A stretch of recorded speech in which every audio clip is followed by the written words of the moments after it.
How many people in the room started with a perceived problem in the marketplace that they wanted to address? So saw a problem, not an opportunity, not a growth opportunity, but a problem. Just have a show of hands. How many started your business with a problem? How many started with a growth opportunity, something where you saw it didn't exist or a market was growing and you thought you could get into that? Okay. How many started with a technological idea or a concept before you knew if there was a market for it? Okay, that's about a quarter of all the entrepreneurs. So what did the rest of you do? You just okay. So the biggest single group there started with the idea rather than the market opportunity, which I think is interesting. I think there's also a risk that when we talk about entrepreneurship, we always put the heroes on stage. We always put the people who have been successful, who've gone against the grain, and what we don't put is that for every Sandy, there's probably 1,000 people who've tried, to get into the markets you have and haven't succeeded. Absolutely. And I often think that there's a lot to learn from those who didn't make it, getting them to tell their story about, what went wrong, where were the roadblocks, why didn't they succeed? So when they went to exactly the same people as you to try and pitch their offer, what did they get wrong? Because I think there's a lot to learn from those people who don't get funding, who don't get to market, or don't get the customer traction. Because it's very easy to just say, well, I did everything that you told me to do, but I still failed. So, I think one of the things that maybe, whoever the partners are in these events, is to start exploring that, whether it's through research or just getting some people to come and talk about the anatomy of failure, because there's a lot to learn from it. I think it's also a problem of mainly Europe. Europe is not accepting people who failed, and I'm not agreeing with this. Failure is an option for everybody. I didn't fail in the past, but I can fail any moment. If you don't take a risk, then you cannot fail. But I think in Europe we should be more open to people who fail. I have a lot of people who are now working in my company who failed before and are now extremely successful. And in the US they have another perception of this. Look to all the big guys in the US, they failed before. Look to Donald Trump, he went 5 times bankrupt, I think so, and he's one of the richest Americans. We in Europe should be more open to failure. Even Steve Jobs? Steve Jobs. I think in Europe, and probably also in the States, failure upon failure is still pretty strange. Eventually you need to succeed for you to be in a position where you don't have anything to prove, that you can be open about your prior failures. Some of the more exciting stories that I hear about failure are from the folks who eventually succeed, because they become so honest. In Tallinn we had a conference a couple of months ago. There was a guy from Rovio, which makes the relatively unknown game called Angry Birds. And they were very open about what did not work before, because all of a sudden when you succeed, this pressure to prove yourself, to say that, hey, I am the hero, that is gone, that is off. And that's where real value comes from, and exactly addresses the same kind of things that you're talking about. Yeah, a friend of mine in the States said to me, he said, I'm hiring people who have behind a very successful let's say growth story of the company, or those that have a terrible story, bankruptcy or something like this, because both of them, they learned something. Those that were in normal environment, they didn't learn anything. I have a question, Bogumila from the Polish Embassy, to Mr. Robert.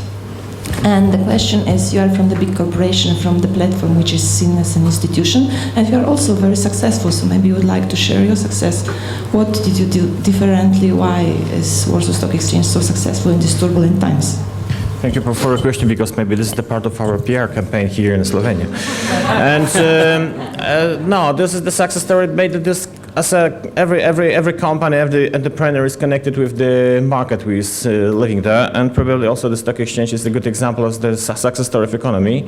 And the basis of the domestic capital, necessary changes, stable law, stable currency, and I think this is including implementing all these topics together, this is the prescription for success story. And from the other hand, maybe the flexibility. Okay, listing the customers. In your case, listing the customers, the clients, is to look at the market, look at the necessity and the demand from the side. From my side, we are also looking for For example, the foreign issuers in the stock exchange, you have to recognize the demands from the site, you have to attract them, and you must be flexible. And flexible, it seems, you must also to offer them the best product, you have to also find the buyers for such kind of products from my side. And I thought this is typical prescription. You can find this prescription in every book, economic book, and but everybody's reading, but nobody's fulfilling such kind of advices or prescriptions. I think this is the. Can I add something to this yes, advertising? Please. Here I have to change my hat, and now I will quote Rahit. Why do you go to stock exchange? You know why do you go there? Because there is where the money is. Okay. It's the most Simple. liquid stock exchange today, I think, in Europe or Maybe not in Europe. No, don't exaggerate. Yeah, but I think that you are It's among region, top three. maybe in region. Okay. Top 3 in Europe. That's what the top bankers told me when I was looking where to go.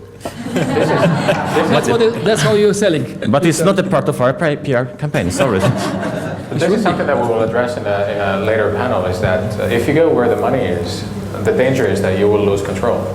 Are you prepared to do that? It is a trade-off. Okay.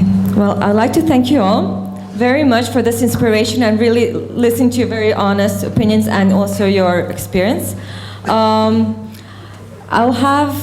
we have an applause?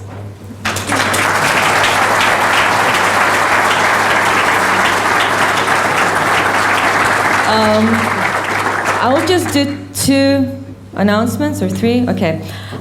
First announcement is we will coming back at 2:10, sharp 2:10. So we're really giving you nearly an hour and a half for lunch, because I know you're hungry, and it's really a good opportunity to network and meet new people. So expect that when you go and sit for lunch, you will not sit with people you know, because that's not the point. The second thing, which Sandy also mentioned, outside we have the big fish, which is the bicycle that you talked about, and feel free before or after lunch, maybe once you've eaten, to try it out. So people can try it out, right? Absolutely. And you can also try to see how you can assemble it and so on. We also have But bring it back. Sorry? But bring it back. Back, okay. Bring it back. We also have another product which is quite interesting. It's called CyberClean, which can also test out, and it's really good for cleaning your mobile phones. You'll be amazed when you see the bacteria that's on your phone. So really play around with things that are happening outside. Before I thank you again, I have more needs again. So before you jump out for lunch, I need Jure, I need Paul, I need Oliver, I need Vilo. I think that's it. So thank you again, and enjoy lunch, and we'll see you back here at 2:10.